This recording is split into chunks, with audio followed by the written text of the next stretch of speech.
নমস্কার আপনাদের সবাইকে। তো এই মুহূর্তে আপনারা গেলেও দেখতে পাবেন বিরোধী রাজনৈতিক দলনেতা বর্তমানে তিনি এই মুহূর্তে নন্দীগ্রামেই রয়েছেন। নন্দীগ্রামে কোনো একটা কার্যালয় থেকে তিনি লাইভ করছেন।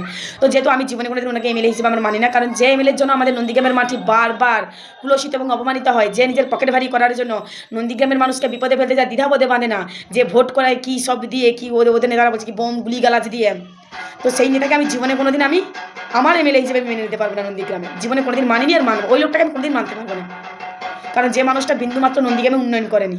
যাই হোক ভাই, বসে বসে মিথ্যে কথা বলেছে, আপনারা গেলেও দেখতে পাবেন ওনার পেজে বা প্রোফাইলেতে বসে বসে মিথ্যে কথা বলে আছে। কী বলছে মমতা বন্দ্যোপাধ্যায় নাকি দিল্লির সুপ্রিম কোর্ট থেকে আজ নাকি রসগোল্লা নিয়ে এসেছে। পুরো ভারতবর্ষ দেখছে মমতা বন্দ্যোপাধ্যায় আজকে বাংলার মানুষের জন্য যে তিনি মামলাটা লড়েছিলেন সেখানে বিপুল থেকে বিপুলভাবে তিনি জয়লাভ করেছে, কারণ সুপ্রিম কোর্টও তিনি বাংলার পক্ষে, বাংলার মানুষের পক্ষে রায় দিয়েছে। উল্টে নির্বাচন কমিশনার জ্ঞানেশবাবুকে থাপ্পড় মেরেছে।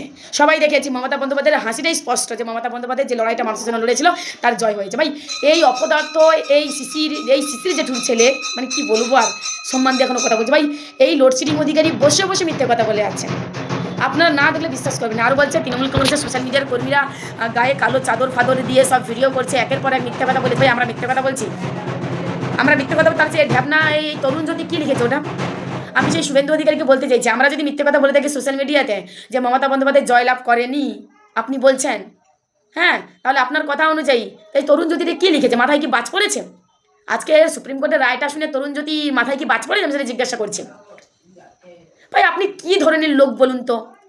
হ্যাঁ, মানুষ মিথ্যে কথা বলে, যেখানে সবাই জানি আমরা সুপ্রিম কোর্ট কি রায় দিল আজকে, আর আপনি বসে বসে নদীকে মানুষকে বোকা বানিয়ে যাচ্ছেন।